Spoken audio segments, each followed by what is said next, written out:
चलिए ध्यान देंगे, हम लोग क्लास 12th में एक यूनिट पढ़ चुके हैं। यूनिट हमको 2 पढ़ना है, बीजगणित। बीजगणित में ये पहला चैप्टर, जिसको हम चैप्टर के हिसाब से लेसन 3 पढ़ना है, और इस लेसन 3 का जो नाम है वह है आरबी, मैट्रिक्स। ठीक है, हमको पढ़ना है मैट्रिक्स। अब ये मैट्रिक्स और डिटर्मिनेंट 2 चैप्टर आपके हैं इसमें, और ये बहुत अच्छे नंबर आपको दिए जाएंगे। आप भी जो है मैट्रिक्स वाला देखो आसान है, ठीक है, बहुत ही आसान चैप्टर है ये। थोड़ा सा अगर मन से पढ़ लोगे तो बहुत पासिंग नंबर तो तुम लोग को यही जो शुरुआत के जो अभी आपने पढ़ा, संबंध फलन पढ़ा, त्रिकोणमिति फलन पढ़ा, उसके बाद आप भी पढ़ रहे हो, तो आप भी ही आपको बहुत अच्छा नंबर 15-16 नंबर तक आप भी दिला देगा। मतलब यूनिट जो 3 है और 4 जो है वो आपको बहुत अच्छा नंबर दिला देगा। तो देखो आप भी उनको जानना है। एक नया वर्ड भले ही आपको लग रहा होगा कि मैट्रिक्स क्या है, ये कोई नया वर्ड लग रहा है, हमने कभी सुना नहीं है, ठीक है। तो देखो मैट्रिक्स का मतलब सीधे सीधे समझना कि यहाँ एक वर्ड है मैट्रिक्स, कई जगह पे इसको मैट्रिसेस भी कहा जाता है, ऐसे भी लोग लिखते हैं, ठीक है। हम यहाँ मैट्रिक्स समझे, मैट्रिक्स का मतलब आव्यूह। आव्यूह क्या है?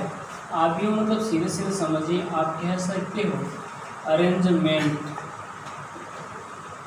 ठीक है, अरेंजमेंट होता है आव्यूह का। आप अर्थ ये समझिएगा, आव्यूह मतलब होता है अरेंजमेंट। अरेंजमेंट मतलब क्या होता है? व्यवस्था कह सकते हैं, किसी चीज़ को व्यवस्थित ढंग से लिखना। और ये जो अरेंजमेंट है ये किसका किसका हो सकता है? या तो नंबर्स का हो सकता है या तो फंक्शन का हो सकता है। फंक्शंस का मतलब क्या होता है? अरेंजमेंट, या ध्यान दीजिए, अरेंजमेंट मतलब होता है व्यवस्था, ठीक है, व्यवस्थित करना। किस चीज़ को? संख्याओं को या तो व्यवस्थित करना है या तो उनको फंक्शन को व्यवस्थित करना है। फंक्शन में क्या क्या आप जानते हो? फंक्शन में वो कौन सा फंक्शन हो सकता है? एक तो पॉलिनोमियल हो सकता है।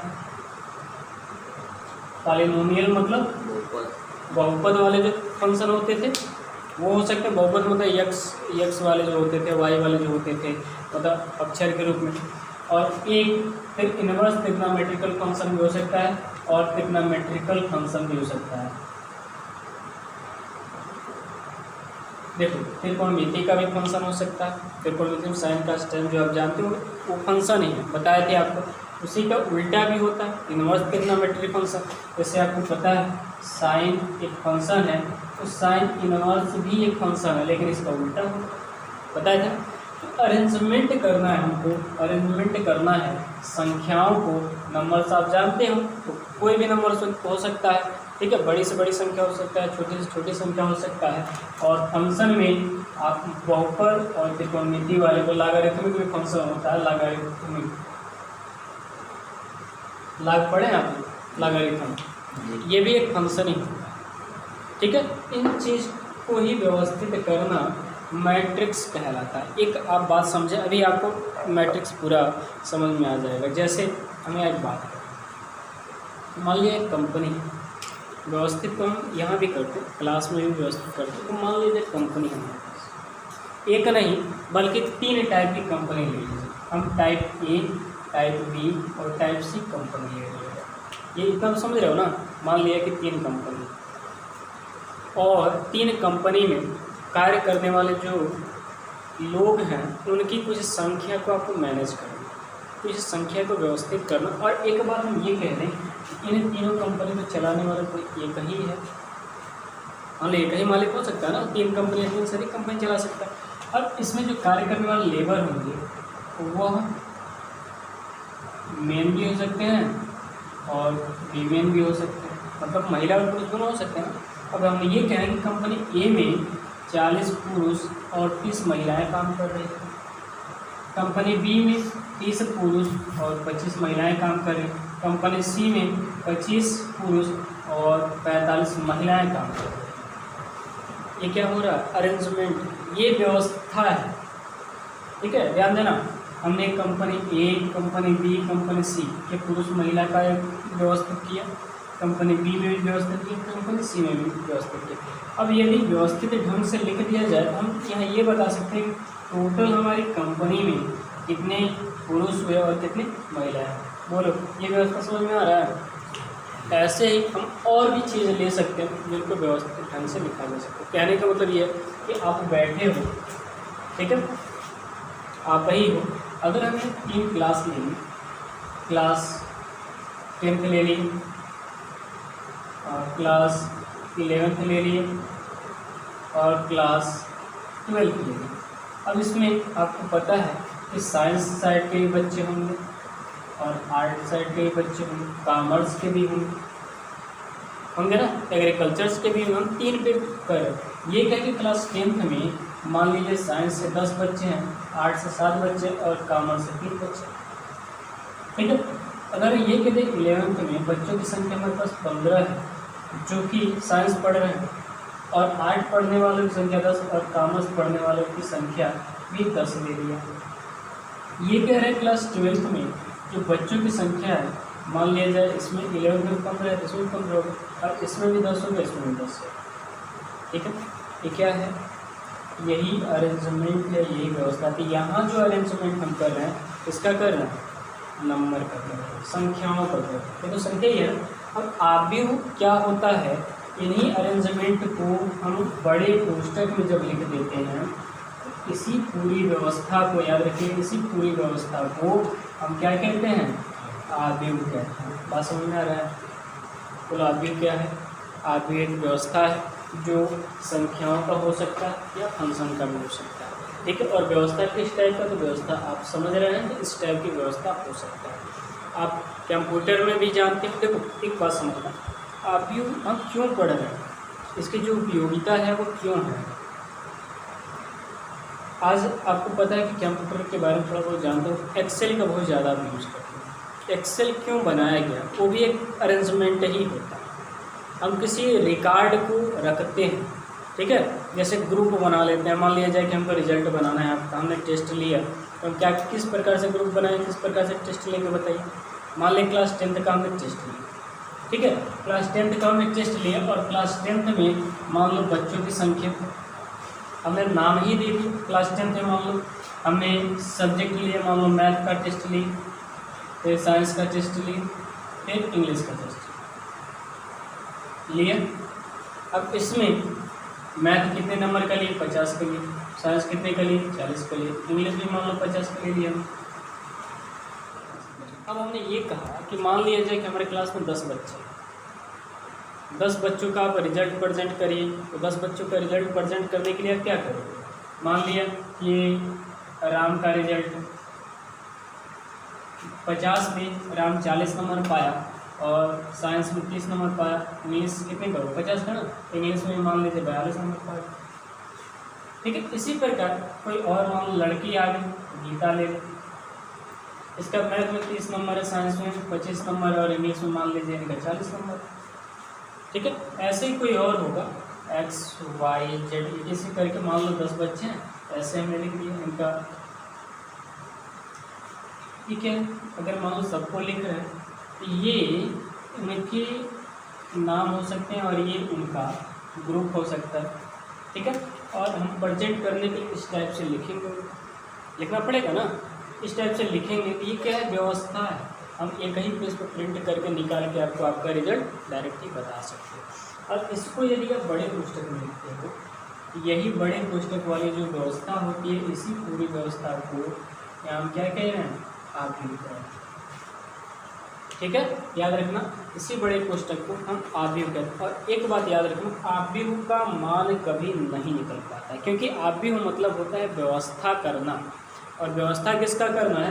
इन अंकों को हम व्यवस्थित ढंग से लिख लेते हैं और इनमें अंकों को हल नहीं किया जाता, ठीक है। क्योंकि व्यवस्था जब हम कर रहे हैं तो हम उसमें किसको जोड़ रहे हैं, किसको घटा रहे हैं? हम कुछ नहीं कर रहे हैं, हम व्यवस्था की है। तो व्यवस्था का मतलब 10 लोग को यहाँ रखिए, 10 लोग को यहाँ रखिए, या हमारे पास मान लो कोई बुक ही है, ठीक है। मान लिया हमारे पास एक लाइब्रेरी है, बुक ही है, तो हमको यदि ये मैथ साइड का बुक होंगे, ये साइंस साइड का बुक होगा, ये इंग्लिश साइड का बुक होगा, तो मैथ में 40 राइटर का बुक है हमारे पास, ठीक है। मैथ में मान लें कोई राइटर है, डॉक्टर मनोहर रही ले, डॉक्टर मनोहर रहेगी हमारे पास 40 बुक है मैथ की, साइंस के 30 बुक है और इंग्लिश के 42 बुक है, तो ये जो होता है ये व्यवस्था है, इसी व्यवस्था को हम आप मजले पुस्तक में दिखाते हैं, इस टाइप से आरबीयू को दिखाया जाता है। ठीक है, ये पुस्तक है तभी वो आरबीयू है। ध्यान देना, किसी नंबर को आप लिख रहे हो, हम कोई नंबर नहीं देखो, लेकिन कहा कि फंक्शन भी हो सकता है। यहाँ एक्स हो गया, एक्स हो गया, वाई हो गया, जेड हो गया, ये भी ऐसे लिख दिया गया, ये भी एक व्यवस्थित ढंग से है, ये भी एक आरबीयू है। ठीक है, अगर हम बड़ा लिखते हैं जैसे मान लो 2 3 4 5 6 7 8 9 10 और भी लिख सकते हैं, ये पूरी एक व्यवस्था है।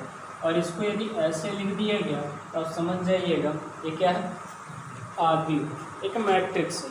ठीक है, अब इस मैट्रिक्स में थोड़ा सा ध्यान दीजिएगा। अगर हमें गिनती 2 टाइप से कर सकते हैं, एक लेफ्ट से राइट कर सकते हैं और एक ऊपर से नीचे कर सकते हैं। बोलो, कर सकते हो ना? लेफ्ट से राइट का मतलब इधर से इधर 2 3 4, और एक इधर से भी गिनती कर सकते हो 2 5 8 कर सकते हो। 2 टाइप से क्या है याद रखिएगा, जब हम लेफ्ट टू राइट काउंट कर रहे हैं इसको रो बोला जाता है। क्या बोला जाता है? रो मतलब क्या होता है? पंक्ति। हिंदी में रो को क्या कहते हैं? पंक्ति। याद रखिएगा, ये पंक्ति है, एक पंक्ति, ये 2 पंक्ति और ये 3 पंक्ति। तो याद रखना, ये पहला रो होगा, ये दूसरा रो होगा और ये क्या होगा? तीसरा रो। याद रखिएगा, जब हम इधर से पूछते हैं पंक्ति बताइए, तो पंक्ति में कितने पंक्ति हुए? 3 पंक्ति हुए। एक पंक्ति ये, दूसरा पंक्ति ये, तीसरा पंक्ति। ठीक है, देखो इसमें 2 चीज़ होता है, एक हॉरिजॉन्टल होता है, एक वर्टिकल होता है। हॉरिजॉन्टल मतलब क्षैतिज और वर्टिकल मतलब ऊर्ध्वाधर। ऐसे भी देखो, तो जब हम ऊपर से नीचे लेते हैं, याद रखना, ऊपर से नीचे यानी top to bottom, top to bottom मतलब ऊपर से नीचे जब जाते हैं उसको कहा जाता है कॉलम। कॉलम मतलब क्या होता है? स्तंभ। और कितने स्तंभ हो रहे हैं चेक करें, 1 2 3। इसको C1, इसको C2, इसको C3 कहा जाता है। एक बात याद रखना, मैट्रिक्स में ये शेड्यूल आपको यही अरेंजमेंट है, कितने रो होंगे और कितने कॉलम। जैसे यहीं पे यदि हमने ये लिखा, ध्यान दीजिए 2 3 4 5 6 7 8 9 ये लिख दिए। अब इसमें आप इसको क्या कहोगे? रो। तो कितने रो हुए? 1। कितने कॉलम हुए? C1 C2 C3 C4, यानी कॉलम कितने? 4। ये अरेंजमेंट जो होता है, इस अरेंजमेंट में याद रखना है आपको कि लेफ्ट टू जो राइट, ये जो है हमारा, जिसको हम क्षैतिज लाइन भी कहते हैं, याद रखेंगे इसको क्षैतिज पंक्ति। क्षैतिज, ये क्षैतिज है, ये ऐसे जो होता है ना, ऐसे वो क्षैतिज होता है, और जो ऊपर से नीचे होता है उसको ऊर्ध्वाधर। ये ऊपर से नीचे है, ऊर्ध्वाधर इसको कहा जाता है। मतलब क्षैतिज मतलब होता है हॉरिजॉन्टल, और इसको कहते हैं वर्टिकल। ये वर्टिकल मतलब ऊर्ध्वाधर। ऊपर से नीचे से गिनती होती है, याद रखिएगा। अगर हम 2 6 को आ रहे हैं तो ये मतलब कॉलम, 3 7 को आ रहे हैं कॉलम, अगर 2 3 4 5 को आ रहे हैं क्या है? पंक्ति। याद रखना, ये पंक्ति है और ये स्तंभ है, रो कॉलम। अब इस मैट्रिक्स का आपसे एक चीज़ और पूछा जाएगा, मैट्रिक्स का आर्डर बताइए। तो मैट्रिक्स का क्रम क्या है? तो मैट्रिक्स का क्रम आपसे जब भी पूछा जाएगा, रो इनटू कॉलम कर दीजिएगा, मैट्रिक्स का क्रम मिल जाए, और वो यहीं लिखा जाता है। जस्ट इसके यहाँ लिख दिया जाता है रो इनटू। ये बताओ कितने रो है इसमें? बताइए। 2 रो है, 2। अब गुणे कॉलम कितने हैं? 4। तो इसका यही आर्डर होगा। याद रखना है आपको कि मैट्रिक्स का आर्डर पूछे जाए तो रो इनटू क्या बताओगे? कॉलम। कहने का मतलब सीधे सीधे यदि हम पूछ रहे हैं आर्डर ऑफ मैट्रिक्स, आप सीधे सीधे हमको ये बता दीजिएगा रो इनटू क्या? कॉलम। कोटि, उसी को कोटि भी कहा जाता है। जो आर्डर है याद रखिएगा, इसको क्रम भी कई लोग कहते हैं और कोटि भी पूछते हैं। अगर ये पूछा गया किस कोटि का, याद है ना, ये पूछा गया ये किस कोटि का आरबीयू है, तो आप कहिएगा रो इनटू कॉलम। तो ये बताइए इसमें कितने रो हैं? 3 रो है और कितने कॉलम है? 3। तो किस कोटि का ये मैट्रिक्स होगा? 3 इंटू 3 का मैट्रिक्स होगा। ठीक है, किस आर्डर का ये मैट्रिक्स है? 3 इंटू 3 का। ये इसका आर्डर पूछा गया तो आप रो में लिखना ध्यान दीजिए, sin x cos x tan y sin y cos y tan x. ठीक है, ये बताओ मैट्रिक्स है या नहीं है? तो भाई जब कोष्टक लग गया तो मैट्रिक्स हो गया। ठीक है, उसके अंदर क्या लिखा है वो क्या है? फंक्शन क्या है? अभी हमने बताया कि साइन का स्टैंड जो होता है इसमें मैट्रिक्स में क्या अरेंज करते हैं? नंबर्स पे या तो फंक्शन को ये बोले हैं, फंक्शन में क्या बोले? पॉलिनोमियल हो सकता है, त्रिकोणमिति का हो सकता है, लॉगरिथम का हो सकता है, लॉग भी है तब भी चल जाएगा। ठीक है, लॉग लिख दिया, log x log y log z तो भी चल जाएगा। ठीक है, बस इसके अंदर जो भी आगे समझ लेना मैट्रिक्स बन गया। अब आपसे यहाँ पूछा गया आर्डर बता दीजिए इसका, तो आर्डर में याद रखना, आर्डर मतलब क्या होता है? कोटि या क्रम। आर्डर मतलब क्या होगा? कोटि या क्रम। आर्डर ये किस कोटि का है? आप रो पहले काउंट कर लीजिए कितने, फिर कॉलम काउंट कर लीजिए कितने। तो याद रखना सबसे बड़ा मिस्टेक बच्चों का ये होता है कि रो इंटू कॉलम नो करके कॉलम इंटू रो कर देते हैं, क्योंकि ऊपर से गिनने में उनको बड़ी मजा आता है कि 1 2 3 और गुणे 1 2। नहीं, याद रखना रो इंटू कॉलम हमको लेना है, कॉलम इंटू रो नहीं तो आर्डर वैसे गलत हो गया।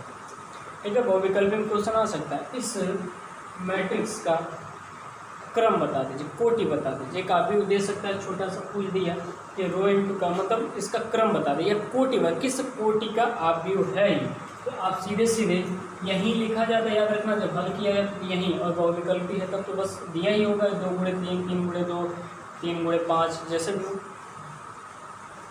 अब ये बताओ इसमें रो कितने हैं? 2।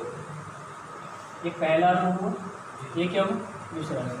ये पहला कॉलम हुआ, ये दूसरा कॉलम हुआ और ये तीसरा कॉलम। इतना तो आपको समझ में आ रहा होगा, पहला कॉलम दूसरा कॉलम तीसरा कॉलम। अब वो यदि आपसे आर्डर पूछा गया तो ये यहीं आपको आर्डर लिखना है, कोटि लिखना है। तो कितने रो हैं अधिक से अधिक इसमें? 2 और कितने कॉलम? 3 हो गया। अब हमको एक बात बताओ, अगर मैं इस का नाम पूछा जाए इन लोगों का, तो इन लोगों का जो समुच्चय पढ़ते थे अवयव कहते थे ना, ये मैट्रिक्स के अवयव हैं। याद रखना ये सारे जो लिखे गए हैं sign x cos x tan Y, इन पूरे को जो मैट्रिक्स के अंदर होते हैं उनको क्या कहा जाता है? अवयव, यानी कि एलिमेंट्स। याद रखिएगा मैट्रिक्स के अंदर जो नंबर लिखे गए हैं सारे नंबर को हम मैट्रिक्स का अवयव कहते हैं। ठीक है, अब ये पूछा गया ये कौन सा अवयव है, तो आप क्या बताएंगे? एक नंबर। आप ये चेक कर लीजिए कि ये किस नंबर पे है। तो रो में देखिए कौन से नंबर पे और कॉलम में देखिए कौन से नंबर पे। तो साइन एक्स ध्यान दीजिएगा कौन से रो में है? पहले में। और कौन से कॉलम में? पहले। याद रखा यहाँ से देखो 1 और 1, साइन एक्स का 1 1 मिल रहा है। इसको हम प्रतीकात्मक रूप में A11 पूछते हैं, आप कहिएगा साइन एक्स। ठीक, ए का मतलब होता है इसके अंदर का कोई एलिमेंट। इसके अंदर का कोई एलिमेंट हम कौन सा एलिमेंट बता रहे हैं? 1 1 बता रहे हैं। तो 1 1 का मतलब क्या? पहले रो और पहले कॉलम का एलिमेंट। अगर ये पूछा कि साइन वाई क्या है तो आप चेक करेंगे दूसरे रो का है और पहले कॉलम का है ना। इसको कैसे लिखेंगे? A21 कितना? Sine y. याद रखना, बात समझ में आ रहा है? बोलो। देखो अगर साइन वाई तुमको देखना है तो आप ये चेक करिए कौन से रो में। पहले रो का नंबर लिख दीजिए, तो रो का कितना नंबर है? 2। उसके बाद कॉलम का, तो पहले कॉलम का नंबर। अगर मान लो हमें 10x का कहीं पूछ लिया, 10x का यदि पूछ दिया गया 10x कौन से नंबर पे है, तो 10x कौन से रो में है? दूसरे में है। और कौन से कॉलम में है? बात समझ में आ रहा है? बोलो। अगर मैंने पूछा कास वाई बता दीजिए कौन से नंबर पे है? कास वाई सर्च करिए,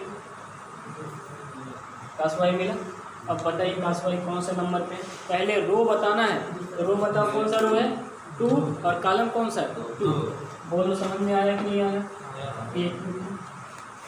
अब हम डायरेक्ट ही आपसे ये पूछते हैं, थोड़ा सा आइए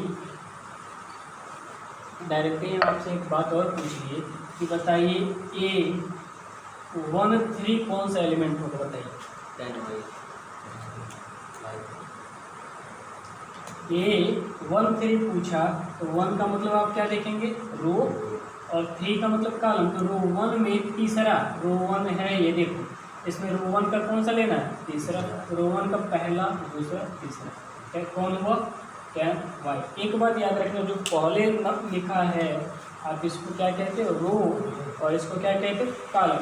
अब इस चीज़ को प्रतीकात्मक रूप में कहीं ऐसे लिखा गया AI/J, ध्यान देना, अगर ऐसे कहीं लिखा गया है तो आप क्या समझोगे, आपको ये समझना है कि ये जो प्रतीक है, ये जो सिंबल है, जिसको ये जो सिंबल है, इस सिंबल में ए का मतलब हम जानते हैं कोई एलिमेंट होगा, जैसे यहाँ देखो ए का मतलब कोई अवयव, कौन सा अवयव 10, और ये क्या बताता है कितने नंबर का, तो 13 मतलब 1 रो है, 3 क्या है कॉलम।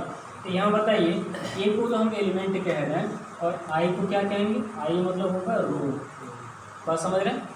जे का मतलब क्या होगा कॉलम, इतना समझ में आ रहा है। अगर मैं हमने ये कहा, ध्यान दीजिए यही एक क्वेश्चन लिखा AI/J इक्वल टू I+J, ठीक है I+J, और बट्टे कुछ लिख दिए, मान लो 2 लिख दिए। अब पूछा गया कि एक 2 गुणे 2 का आव्यूह बनाइए, क्या कर दिया जाए 2 × 2 का क्या बना दिया जाए आव्यूह बना। 2 × 2 का मतलब क्या हुआ 2 रो और 2 कॉलम, 2 रो और 2 कॉलम का आव्यूह बनाना है। तो 2 रो और 2 कॉलम का आव्यूह बनाने के लिए पहले आई का मान 1, जे का भी मान 1 लीजिएगा, फिर आई का मान 1, जे का मान 2 लीजिएगा, फिर आई का मान 2, जे का भी मान 2। मतलब देखो 2/2 का होने का क्या मतलब है, 2/2 होने का मतलब यही है,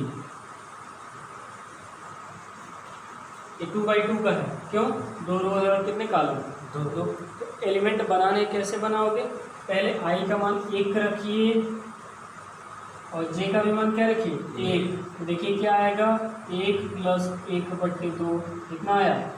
अगर आव्यूह बनाना है ये 1 1 होगा, हो गया 1।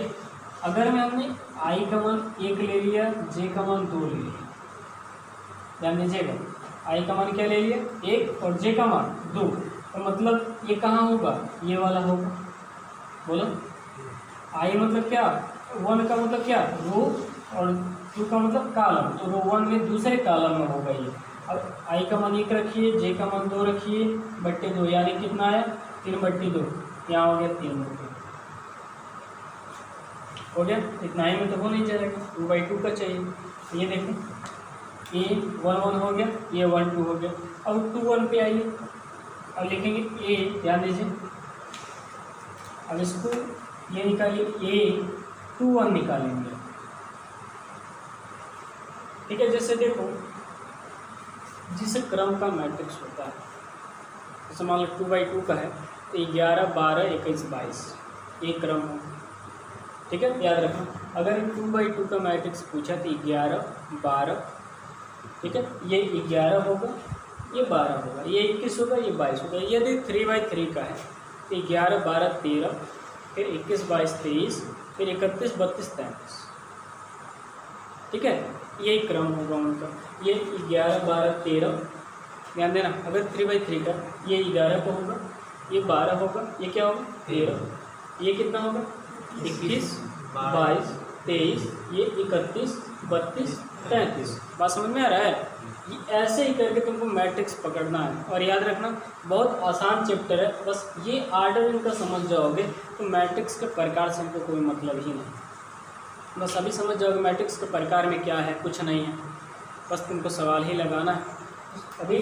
अब देखो अगर हमने 2 1 कहा तो 2 1 कहाँ मिलेगा हमको, यहाँ मिलेगा, बोलो 2 1 हमको यहाँ मिलेगा, और 2 2 यहाँ में, याद रखना 11 12 21 22। बात समझ में आ रहा है? अगर 3 का होता तो 11 12 13 3 तक, फिर 21 22 23 3 तक, फिर 31 32 43। अगर 4 का होता तो 4 का नहीं बना लेंगे। अगर मान लो 3/4 का बनाना, ध्यान देना 3/4 का क्या मतलब है? 11 12 13 14, ठीक, 21 22 23 24, ठीक, 31 32 33 34, उसके आगे नहीं, बस 34। अब ये मत सोचना 41 42 43 44, 4/4 का होता तब, क्योंकि इसमें R 3 ही तक है ना।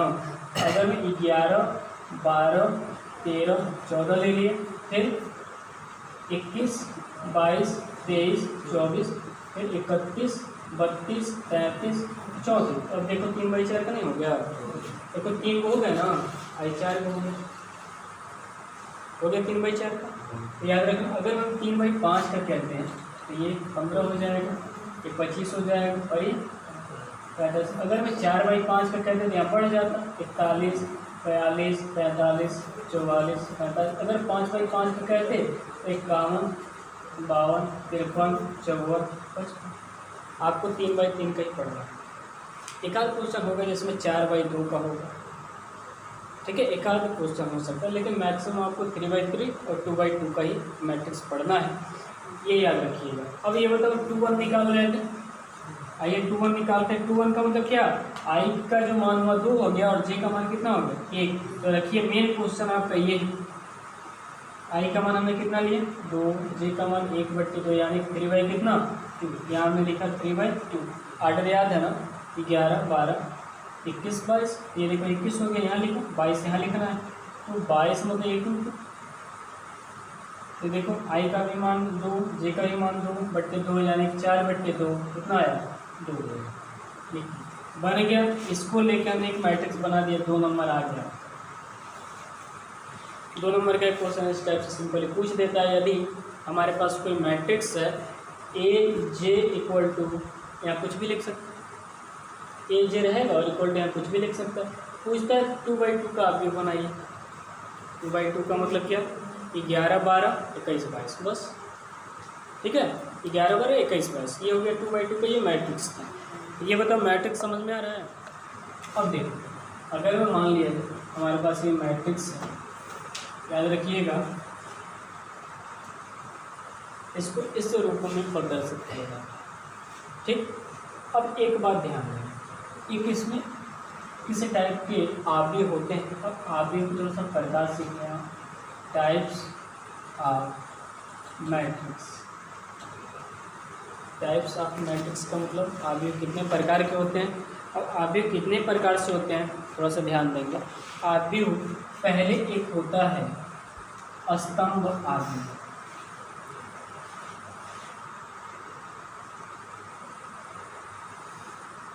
Column matrix. एक होता है रो आव्यूह मतलब पंक्ति आव्यूह, ठीक है।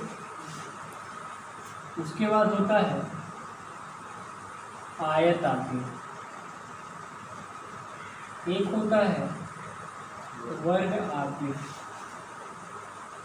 एक होता है विकर्ण आव्यूह, एक होता है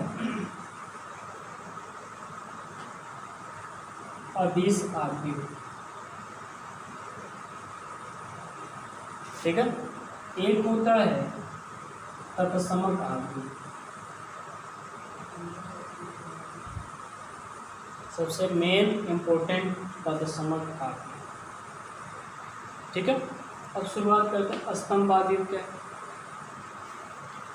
अगर कोई आव्यूह बनाए उसमें केवल एक ही स्तंभ होता है, एक ही स्तंभ मतलब ऊपर से नीचे केवल एक ही स्तंभ आव्यूह, खत्म।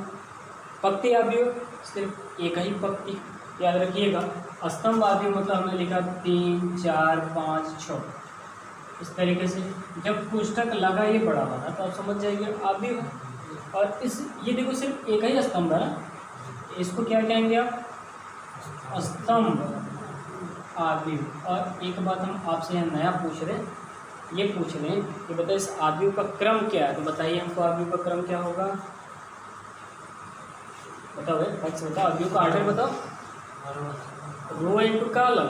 रो कितना हुआ, 1 2 3 4, 1 2 3 4, रो कितना हुआ 4, कॉलम कितना है केवल 1, इसका ऑर्डर कितना हुआ बताओ, 4 इंटू 1, इसका 44। देखो इसमें रो कितने हैं, 1 2 3 4, बात समझ नहीं आ रहा है। ये बताओ इसमें 4 आव्यूह 4 पंक्ति है, तो पहले रो इंटू कॉलम, इसका जो ऑर्डर होगा कितना होगा 4 इंटू 1 का। ये कौन सा आव्यूह हुआ, स्तंभ आव्यूह हुआ, इसको हम स्तंभ आव्यूह कहते हैं। जिसमें केवल स्तंभ ही होगा वो स्तंभ आव्यूह होगा। अब यदि आपसे पंक्ति आव्यूह पूछा गया तो पंक्ति आव्यूह जैसे मान लो हमने यही चीज़ ऐसे लिखा 1 2, याद रखना इसमें कामा यूज मत करना था, ठीक है, 2 3 4 5 लिख दिए, इसमें केवल पंक्ति है, बोलो इसमें केवल पंक्ति है ना, इसको हम कहते हैं पंक्ति आव्यूह। अब इसका एक चीज़ और बता दीजिए, क्या बता पाए, ऑर्डर। ऑर्डर क्या होगा, इसमें कितने पंक्ति है, केवल 1, और कॉलम देखा जाए तो C1 C2 C3 C4 और C5। तो ऑर्डर बताइए, रो इंटू कॉलम, ये इसका ऑर्डर हो।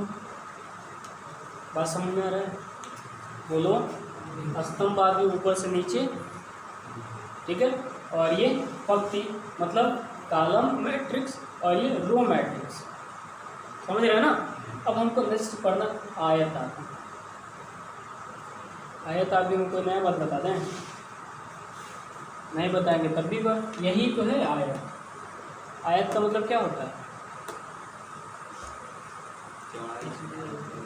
अरे आयत का मतलब ये होता है कि एक ऐसा चतुर्भुज जिसकी लंबाई चौड़ाई बराबर नहीं होती है।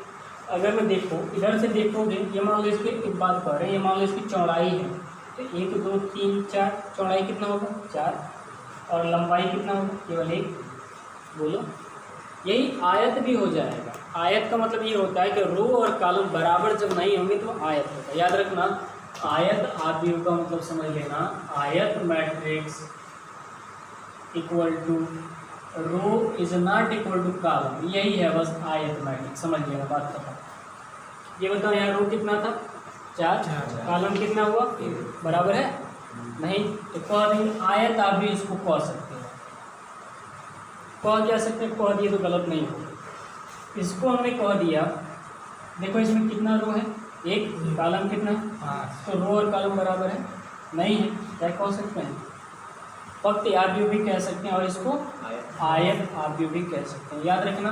उसके बाद वर्ग आव्यूह, वर्ग मैट्रिक्स में सिर्फ ये समझना कि रो इक्वल कॉलम होगा, मतलब 2/2 3/3 4/4।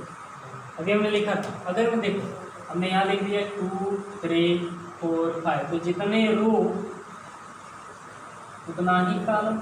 देखो रो कितना हुआ 2, कॉलम कितना हुआ 2, तो रो और कॉलम इक्वल है कि नहीं है। जब रो और कॉलम इक्वल होगा, बस यही ध्यान देना कि जब रो और कॉलम इक्वल हो गया तो समझ जाना वह वर्ग है, स्क्वायर मैट्रिक्स होगा, और जब इक्वल नहीं हुआ तो क्या होगा, आयत यानी कि रेक्टेंगुलर मैट्रिक्स। बस इतना याद रखें, यही दो फार्मूला इसका है, ठीक है। नेक्स्ट आता है हमारा विकर्ण आव्यूह। विकर्ण आव्यूह का मतलब ये होता है कि जब आप कोई मैट्रिक्स बना रहे हो,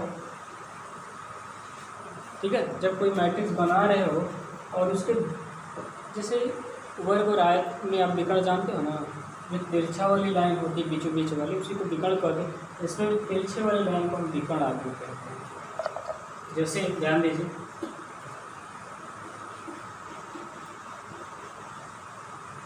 ध्यान दीजिए, हम एक मैट्रिक्स लें 1 2 3 4 5 6 7 8 9 ऐसे लिखा था। ये जो विकर्ण के होते हैं इनको विकर्ण आव्यूह कहा जाता है। ये विकर्ण है, ठीक है। अगर हमने यहाँ ये मिटा दिया तो ये विकर्ण नहीं बने। याद रखना, विकर्ण मैट्रिक्स हमेशा वर्ग आव्यूह में ही बनता है, आयत वाले में हम विकर्ण नहीं बनाया जाता है, क्योंकि आयत में विकर्ण बनाने के लिए ऐसे बनेगा और कुछ एलिमेंट इसमें गायब हो जाते हैं। जैसे ये 5 बच जाएगा तो यहाँ से ये विकर्ण नहीं बनता। याद रखिएगा, विकर्ण आव्यूह का मतलब होता है सिर्फ विकर्ण वाले को विकर्ण आव्यूह कहा जाता है। और याद रखना, विकर्ण आव्यूह में एक बांड भी होता है कि सिर्फ जब आव्यूह बना है उसके विकर्णों पर ही नंबर आए वही विकर्ण आव्यूह होता है। ठीक है, विकर्णों पर जब नंबर आए तो वही विकर्ण आव्यूह होता है, और उसी को हम अदिश आव्यूह भी कहते हैं। विकर्ण पे यदि कोई नंबर आता है, ठीक है, जैसे मान लो यहाँ लिखा 1 2 3, ध्यान देना 4 5 6 7 8 9, हमने विकर्णों को सिर्फ मिला के विकर्ण आव्यूह हो गया। ठीक है, विकर्णों को सिर्फ मिला विकर्ण आव्यूह होगा।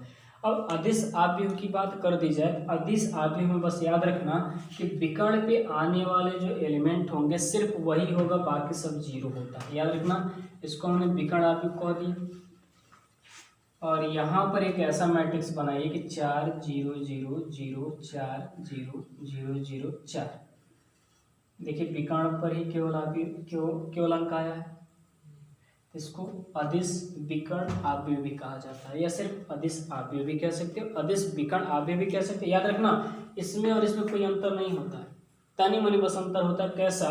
अदिश आव्यूह में ये होता है कि विकर्ण पे जो एलिमेंट होंगे वो इक्वल होने चाहिए। जैसे 4 4 4 5 5 5 6 6 6, बाकी सब जीरो होगा, सिर्फ विकर्ण पे एलिमेंट चाहिए हमको। और याद रखना, ये बनाने के लिए, ये मैट्रिक्स बनाने के लिए आपको वर्ग आव्यूह ही लेना पड़ता है। ठीक है, यदि आपको विकर्ण आव्यूह कहीं बनाना है या ये तीनों बनाना है तो कौन सा आव्यूह लेना होगा? वर्ग आव्यूह ही लेंगे, उसके अलावा किसी आव्यूह में ये बन नहीं पाएगा। अब ध्यान दीजिए, ये विकर्ण, ये तीनों वर्ग आव्यूह ही होगा। अब ध्यान दीजिए, यहाँ अगर हमने कहीं लिखा 8 9 10 तो ये विकर्ण आव्यूह होगा, लेकिन अदिश नहीं होगा। ठीक है, अदिश आव्यूह का मतलब ये हुआ कि विकर्ण के सारे एलिमेंट क्या होने चाहिए? इक्वल होने चाहिए, चाहे कुछ भी हो। 8 8 8 दशमलव में 1.1 1.1 1.1 तत्समक आव्यूह, यही समझ लीजिए। तत्समक आव्यूह का मतलब होता है सिर्फ विकर्ण पे केवल एक आए, 1 1 1, वो तत्समक। एक के अलावा कुछ भी आ जाएगा विकर्ण पे तो अदिश हो जाएगा। ठीक है, जैसे ध्यान दीजिए यहीं पे 1 0 0 0 1 0 0 0 1, ये तत्समक है। ठीक है, अगर हमने कहीं ऐसे लिखा 1 0 0 1, ये भी तत्समक। अगर हमने यहाँ कहीं लिख दिया कर्ण में 3 0 0 कर्ण में 3, ये कौन सा भी होगा? नहीं, अदिश। तत्समक में केवल एक आना चाहिए, याद रखना। तत्समक में विकर्ण पर केवल क्या होना चाहिए? एक, और अदिश में कोई अंक, कोई समान अंक होना चाहिए। ये इसका मेथड है। क्या होना चाहिए? कोई भी समान अंक यदि होता है तो समझ लीजिएगा अदिश आव्यूह है, तत्समक है, तो केवल क्या होना चाहिए? एक होना चाहिए। और यही तत्समक आव्यूह आपको आगे चल के पढ़ना है। इसको तत्समक आव्यूह को हमेशा आई से प्रेजेंट किया जाता है। जैसे मान लो यहाँ भी हम, ये है कोई ग्रुप है, इसको ए से प्रेजेंट करेंगे। जैसे मान लो उसमें वाई मानते थे, इसमें ए बी सी ऐसे मान लेंगे। मान लो बी है, ये सी है, ऐसे मान लेंगे। और जब तत्समक आव्यूह है केवल 1 1 1, तो उसको केवल आई के अलावा कोई और लेटर यूज नहीं कर पाएंगे। आई से ही तत्समक आव्यूह को प्रेजेंट करना है। आई मतलब होता है आइडेंटिफाई मैट्रिक्स। ठीक है, तो जो ये तत्समक आप पढ़ रहे हो वो इन्हीं तीनों में होगा, इन तीनों के अलावा और कहीं पे ये नहीं होता है। ठीक है, बात समझ में आ रही है चीज़ ना? ये आव्यूह के प्रकार है, आपको ये आव्यूह के प्रकार का नोट बना लेना है। ठीक है, जो हमने कहा वही सुन लीजिए, बना लीजिए। ये आपके पास बुक है, बुक से देख के सारी चीज़ को नोट कर लेना है आपको। अब ध्यान दीजिए, हमने आर्डर की बात की। ठीक है, आर्डर देखो इम्पोर्टेंट है, मैट्रिक्स बनाने में आर्डर बहुत ज़रूरी होता है। आर्डर मतलब रो, ठीक है, आर मतलब क्या लिखेंगे हम? रो मतलब पंक्ति, सी मतलब कॉलम मतलब स्तंभ। ठीक है, पंक्ति और स्तंभ। अब इसमें हमने कहा कि कोई अरेंजमेंट है और इसको हम हल नहीं करते, अरेंजमेंट ही होता है केवल। इसमें हल क्या होता है कि यदि हमारे पास दो मैट्रिक्स है और दोनों सेम आर्डर के मैट्रिक्स हैं, सेम आर्डर का मतलब क्या, अगर 2x2 का मैट्रिक्स ए वाला दिया हुआ है तो 2x2 का बी वाला भी होना चाहिए, ठीक है। सेम मैट्रिक्स है, सेम आर्डर का मैट्रिक्स है, तो उनके बीच में हम जोड़ कर सकते हैं, घटाना कर सकते हैं, गुणा भी कर सकते हैं, भाग यहाँ नहीं किया जाता, ठीक है। यहाँ हमको सिर्फ जोड़ सीखना है, गुणा सीखना है, घटाना सीखना है। अब इसमें जैसे एक बात कह रहे हैं, मान लो हमने कोई एक मैट्रिक्स लिखा A = 1 4 7 9, ये कोई मैट्रिक्स है, आर्डर बताइए किसका, 2x2 का। अगर मैं सेम आर्डर का एक और मैट्रिक्स दे दिया जाए, जैसे 5 9 2 और 4 ले लिया, सेम आर्डर के दो मैट्रिक्स दे दिया जाए, तो इनके बीच में आप संक्रियाएं कर सकते हैं, प्लस की संक्रिया कर सकते हैं, माइनस की संक्रिया कर सकते हैं, गुणे की संक्रिया कर सकते हैं, भाग नहीं यहाँ आपके कोर्स में है, आप इतनी सारी संक्रिया कर सकते हैं। अब यदि आपसे संक्रिया पूछा गया तो a+b मतलब जोड़ की संक्रिया पूछा गया तो आप कहेंगे a+b, और a+b का मतलब होता है संगत एलिमेंट को संगत एलिमेंट के साथ जोड़ना, मतलब ये फर्स्ट एलिमेंट है तो फर्स्ट के साथ जुड़ेगा, सेकंड के साथ जुड़ेगा, थर्ड वाले के साथ, फोर्थ वाले के साथ, यही है जोड़ने की प्रक्रिया और यही है घटाने की प्रक्रिया। ये वाला केवल इसके साथ जुड़ेगा, मतलब जो संगत स्थान है वही जो, मतलब एक वाला जुड़ेगा 5 वाले के साथ, 6 4 वाला 9 वाले के साथ जुड़ेगा, 13 7 वाला 2 के साथ जुड़ेगा, 9 और 9 वाला इसके साथ जुड़ा 13, ये इसका जोड़ हो गया। अगर हम माइनस करना तो सेम यही कर सकते हैं। अगर आपसे घटाना पूछ दिया गया, a-b बता दीजिए, a-b में भी हम वही करेंगे जो हमने किया था, तो घटाएंगे, 1 में से 5 घटाएंगे तो -4, 4 में से 9 घटाएंगे -5, 7 में से 2 घटाएंगे कितना 5, 9 में से 4 घटाएंगे 5, ये घटाना हो गया। बोलो समझ में आ रहा है, जोड़ना घटाना क्या है, जोड़ना घटाना से आसान कौन चीज़ है। अगर मैं कोई चीज़ गुणा करूँ तो गुणा आपको अभी हम a × b नहीं बता पाएंगे, क्योंकि ये गुणे भी में बड़ी टाइम लगता है, हम एक एक स्टेप लेके चलेंगे ना। अब अगर मैं आपसे किसी अवयव में ही गुणा करना हो, जैसे यहाँ कह दिया जाए कि a में 5 का गुणा कर दीजिए, तो a में जब 5 का गुणा करने का मतलब सब में गुणा करना, तो 5a हो जाएगा, ये 5a का मतलब क्या होगा, सब में 5 का गुणा, 5 20 35 45, बोलो। अगर इसमें आपको किसी चीज़ का गुणा करना है 2 का, तो सब में गुणा कर दीजिए, कितना हो जाएगा 10 18 4 8। अब जोड़ने की बात आ जाए, कहीं मान लिया जाए हमारे पास एक क्वेश्चन ऐसे ही आ गया, a =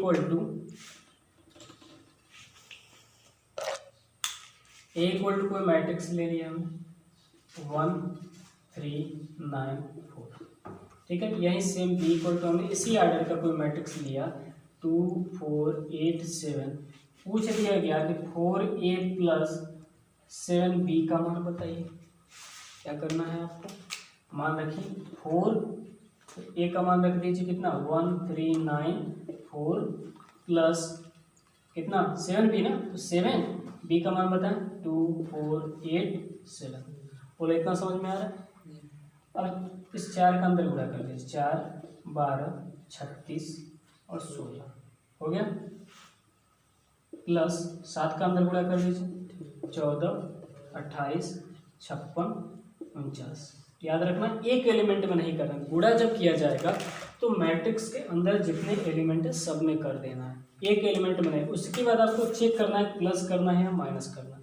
जोड़ना है तो संगत एलिमेंटों को संगत एलिमेंटों के साथ जोड़ दीजिएगा, ठीक है, और घटाना है तो घटा दीजिएगा। कैसे जोड़ना है देखिए, संगत एलिमेंट के साथ जुड़ेंगे तो 4 बताइए किसके साथ जुड़ेगा, 14 के साथ कितना आएगा 18, 12 किसके साथ जुड़ेगा 28 के साथ कितना आएगा 40, 36 किसके साथ जुड़ेगा 56 के साथ कितना जुड़ेगा 92, सही है ना। फिर 16 जुड़ेगा 49 के साथ कितना हो जाएगा 65। ये इसका आंसर आ गया, बोलो समझ में आ रहा है, कर लेंगे इतना। अब आपके लिए होमवर्क ये रहेगा कि जितने भी हमने ये आप बताए हैं सब का आपको लिख के लाना है, एक एक सब प्रकार पहले स्तंभ आ गया, अगर लिखना चाहे तो उसके बारे में लिख लो, नहीं तो उदाहरण लिख लो।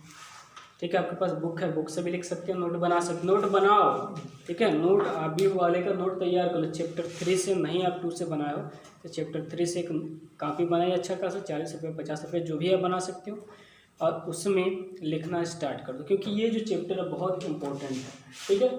आपके पास बुक होगा लिख लीजिएगा, या फिर यूट्यूब पे चैनल है इसी से देख के लिख लीजिएगा, जो बोला गया वही लिख लीजिएगा, या फिर आपको मतलब जो भी तरीके से आप लिख पाएँ, जहाँ से कोई भी सोर्स हो आपके पास उस सोर्स से लिख लीजिए। सारे आदमियों के प्रकार लिखना है आपको, ठीक है। आदमियों बनाने का तरीका हमने बताया, ऐसा नहीं कि घर जाके भूल जाना, उस पर हमने क्वेश्चन नहीं लिखा था।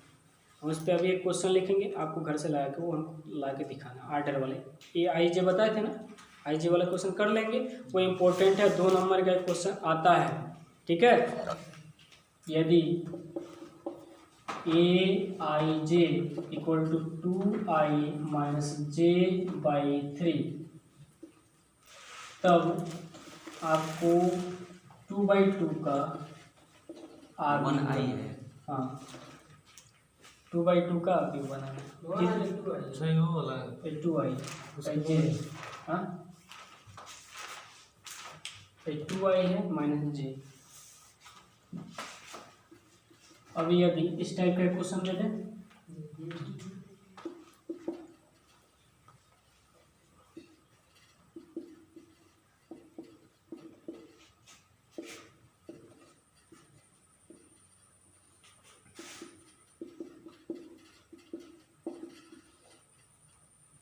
इसे 2 क्वेश्चन लिख दे रहा हूँ,